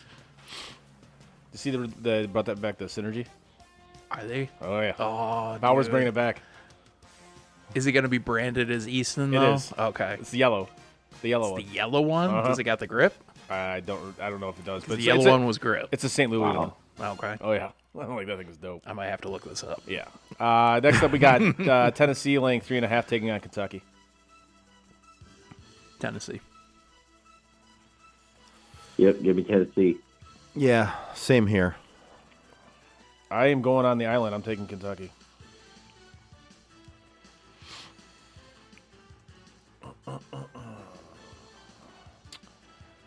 Next up, we got Colorado taking on UCLA. UCLA is laying 17.5. Wow. Wait, nobody believes in Deion anymore? What happened here? I'll be the first to say I'll take the Fighting Deion. You know what? I'm actually going to take them to 17 points. I think they covered. I think UCLA wins, but at 7. How much was it? 17.5. 17 and a half. Yeah, That's a lot. give me that. Shit, they might even win by 17, but give me that half point, so I win. I'll take the Fighting Deons. I'm rolling with Colorado as well. Fuck it. I'll go on the island then. That's how you get a record of better than we do by just going on the island when we all take somebody else. All right. It's next- just one of those things that 17 points is so many points. It is. It is a lot of points. It is. And I know it's on the road, but that's a lot of fucking points. It is. Next up, we got Oregon State laying 3.5, taking on Arizona. 3.5? 3.5? 3.5. Give me Arizona winning in an upset. Joe, I'm with you on that one. I'm taking Arizona as well. Fuck it. Give me Arizona then. We talked you into it. You guys are real convincing. Eric, who are you going with? Arizona. Oh my God, You don't want sweet. You don't want to take the Beavers? No Beavers. No Beavers. We got a sweep of Arizona. I'm very surprised about that. Me too. I thought I was going to be the only one taking Arizona, to be honest with you. All right. Next up, we have Pitt taking on Notre Dame. Notre Dame's laying 20.5. You Pitt. Hit.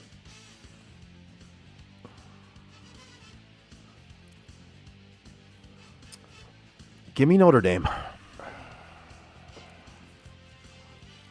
That's a tough one for me. It's a tough one for me, but I It's a lot of points. that is. It is a lot of points, but it's in South Bend. Yeah. Pitt's not very good. They're not, and not that Notre Dame's that great, but I mean, it's in South Bend. They're a much better team. They're ranked 14. No ranking doesn't really mean anything, but I think they might just barely beat this spread, but I think they're going to win by this spread. Notre Dame plays pretty well every other week, so I'm going to go with Pitt in this one. Up, down, It was three. it was it was a tough call, but I think I'm going to roll with Pitt on this. Well, going with the opposite of me is probably smart. So The final college game of the weekend, we got Virginia taking on Miami. Miami's laying 18.5. give me Virginia. Frank, I'm with you on that one. I'm also taking Virginia. Yep. Virginia. yeah, make it a clean sweep. All right. I kind of want to take Miami just to be on the opposite of it, but I can't.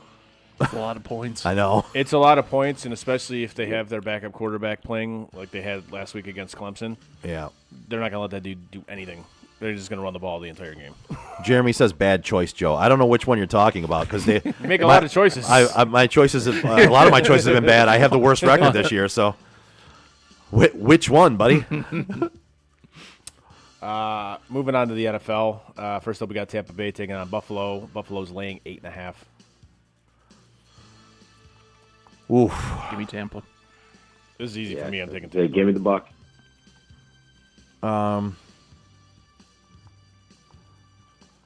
You know what? Give me the Bills. Bills? Give me the Bills. Give me the Bills to cover the spread. I think they might beat them by 10, which means they beat them by more than 8.5. So I'm fucking good, you know. Hey, you're good at math. Yay. Congratulations, Joe. You passed first grade. Jeremy says my Notre Dame pick was bad. Yeah, fair enough. Yeah. We shall see. Next up, we have Jacksonville laying 3, taking on Pittsburgh. Give me the Steelers. Frank, I'm with you. I'm also taking the Steelers. Are you just picking with me because I had the best record last week, or what's the deal here? I You're agreeing with me way too much today. I think Pittsburgh's going to win this game outright. Okay. I agree with you, Yeah. but What's the spread? Jacksonville's laying 3. Link 3? Yep. Trace. Wow, I got it at 1.5 here. Oh, wow. That's a big difference. That is a big difference. That's huge. Let's see here. What do I have it at? Give me, I have it at 2.5. yeah, give me the Jags. I think they win this by a field goal, so we might actually all push. Eric? Yep. I'm also taking Jacksonville. All right. Next up, we got the Rams taking on the Cowboys. Dallas is laying 6.5.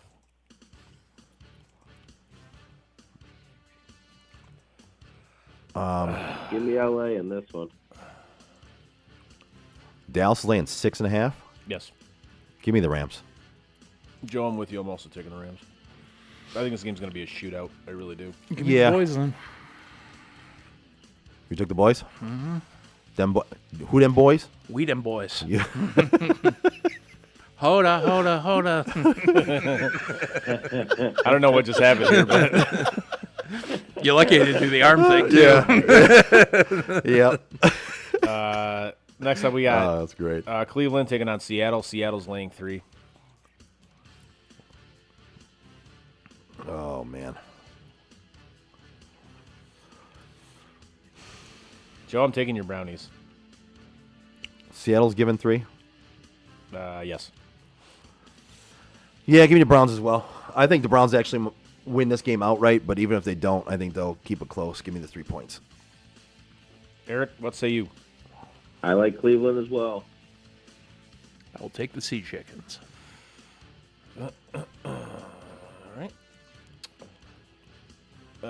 Next up, we have Cincinnati taking on San Francisco. San Francisco is laying 5.5.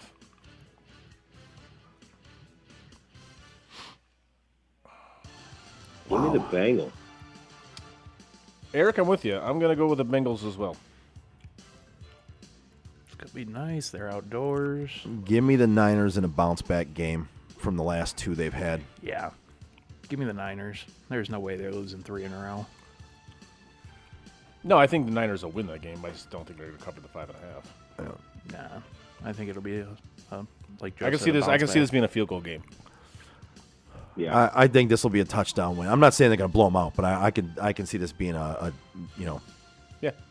touchdown victory, which, again, 7's greater than 5.5. So God, this guy's on a fucking roll today. I'm nailing Math it. fucking wizard over here. Damn. I'm fucking nailing it. Well, Jesus. let me get the bell over here just so we can. Dude, Will Hunting's got nothing on you, brother. How do you like them apples? Jesus. Next up, we have New Orleans taking on Indianapolis. Indianapolis laying 1.5. Oh boy. Give me the Fighting Minshew's. Indianapolis is laying 1.5. Yes. Yeah, give me Indianapolis at home. I think these 2 teams are basically very similar. 2 teams struggling. But give me the home team to win by a field goal because, field goal is better than 1.5. So Last time I checked, yes. Have you seen my abacus? This guy.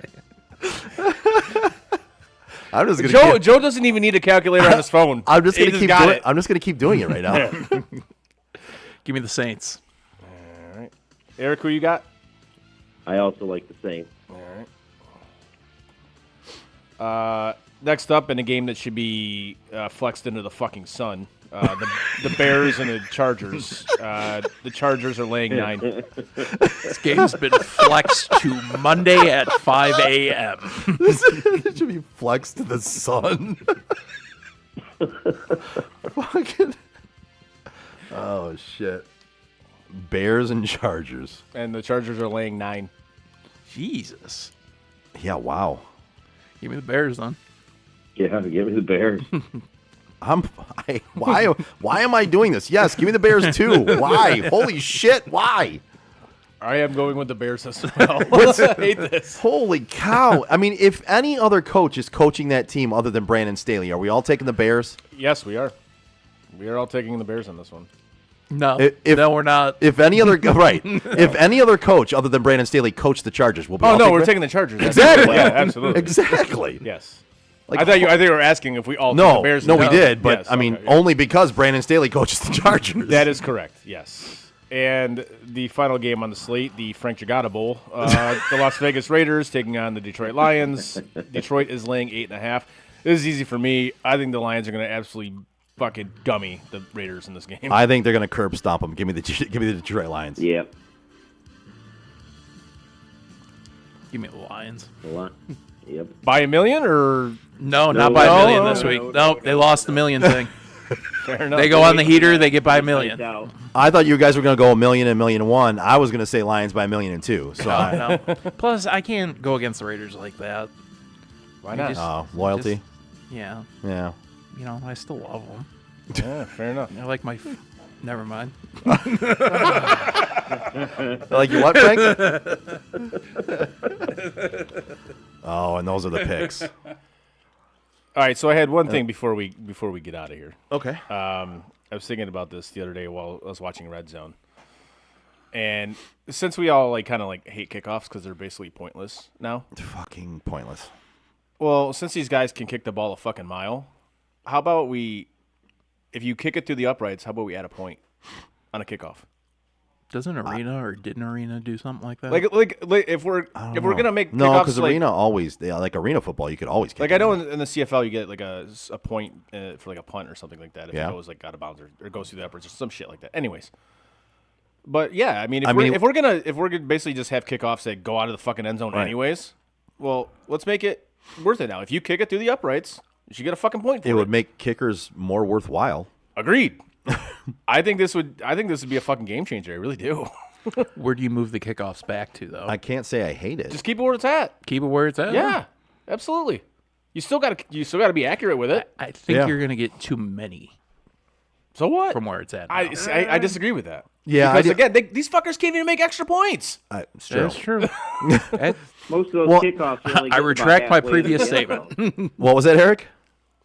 I said most of those kickoffs are only getting about halfway into the end zone. Most of them. Yeah, honestly, the majority of them, and the ones that do go out of the end zone, go out underneath the uprights or to the side. But this is They're my point. Right. So it wouldn't happen all that often. Well, it wouldn't happen all that often, but it would. If the kickers tried more, it would happen some. And I think if you made, I mean, I'm not against it. I think it would add another aspect to the game. I think I would love it. Because kickoffs are pointless at this point. Of the ideas Be an that I've... interesting fantasy stat. It would make for more interesting fantasy Well, stats. I mean, everybody, I think, is in agreement that kickers should be eliminated from fantasy anyways. Other than Frank, yes, we're Other all than in Frank, agreement. apparently. Other than Frank, we're all in agreement. Kickers. Oh yeah, for the brand. My bad. For the brand. For the brand. For the brand. I have to be. I was a long snapper. For the brand. Long snappers are part of the brand. I have to be for the brand. Look at you toeing the company line. I have to support my people. Speaking of supporting your people, Bald Man Entertainment. We all know planning an event such as a wedding, birthday party, graduation party, or any other event that might require a DJ can be very hairy. Eliminate the stress and give Steve Waddell of Bald Man Entertainment a call today at 586-747-5402. He is the resident DJ for St. Hubert's Festival every year. If he is good enough for God, All then that he is math totally obviously fucked good you enough up, for you. didn't Yeah. Again, that's Bald Man Entertainment, 586-747-5402. The best decision you can make for a smooth event. It was one error. All that math burned his brain, man. It was He one did too error. many maths. I did too Well, you much maths. Well, you make one mistake making a read, and all of a sudden you can't read. He can't even read. read. This guy doesn't even count. It's like watching a bunch of retards trying to fuck a doorknob. We still got to find that other one we were talking about. I don't remember what it was, but it was great. Never go for a retard. Yeah, there you go. You was farting in bathtubs and laughing your ass off. I don't know. Maybe he was on the spectrum with all those numbers he was pulling out of his ass. I don't know. Rain Man over here. Rain Man. Kmart sucks, yeah. Got to watch Wapner. At the rate he's going, let's go to Vegas right now. Got to watch Yeah, Wapner. I mean, yeah, absolutely. Not the rate I'm picking this year, and we're not. no, way but you with are the with numbers maths right now. Yeah, with the maths you're doing. Yeah, absolutely. Got to watch Wapner, yeah. We're going to play blackjack. Anyways. Yeah, Kmart sucks, yeah. All right. Anything else for anybody? No. No. Frank? Nope. Eric? Nope. Chris? No. Okay, I'm a no. Bye. Nope, see ya. Give us a like and share to follow on social media like Facebook, Twitter, Instagram, Twitch, and YouTube. You can find all of our podcasts on your favorite podcast provider. Check out SOTDET.com. Jesus. Check out SOTGET. All right, Joe's not allowed to do math ever again on the show. You can find our show picks, blogs, and go ahead, Frank. You want to say something? I was just going to say, your math may have been incredible, but your English has gone to shit. My English is very bad. I mean, that brain cell, it's working overtime right now, man. It can't be split in half to do two different things. English is my second language.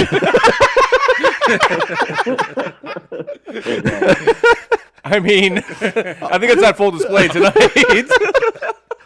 On behalf, Third question, please. once again, that's SOTDET.com. On behalf of these three fuckers and myself, see you next Tuesday. And that is it for us today. No! God, please, no! Bye, have a great time. No! God! Bye, guys. No, no, no, no, no! Bye, buddy. No! Goodbye. No! Goodbye. No! It's never goodbye. You know, we've been through our ups and been through our downs. And you were meant to be here tonight. You guys will always be in my heart. Great moments are born from great opportunity. I think the most important part is that we all stay together throughout. Don't give up. Don't ever give up. Live. Fight like hell. The best thing I have ever done, the best thing I will ever do, is be a dad. God, I love you guys. Mamba out.